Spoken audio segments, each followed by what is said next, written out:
Alamin ang latest weather update ngayon dito sa Sir Aris Official Weather News Today.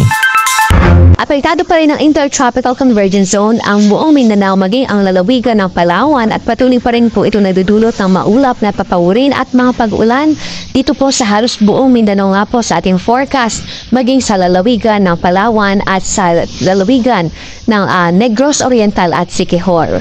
Yung mga pag-ulan na ito nakikita nga po natin ay matitindi po yung pag-ulan lalong-lalong sa gabi at madaling araw.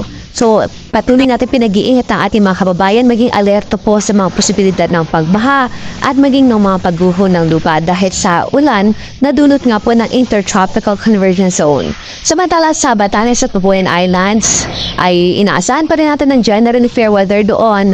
Halos bahagyang maulap lang ang papawurin dahil umiiral doon ngayon ang reach of high pressure area. So dulot po nito ang generally maaliwalas na panahon. Samantala sa natitirang bahagi ng bansa including Metro Manila, easterlies naman ang nakakaapekto at dulot pa rin nito ang bahagyang maulap hanggang sa maulap na papawurin at tsansa pa rin na mga thunderstorms sa hapon at gabi.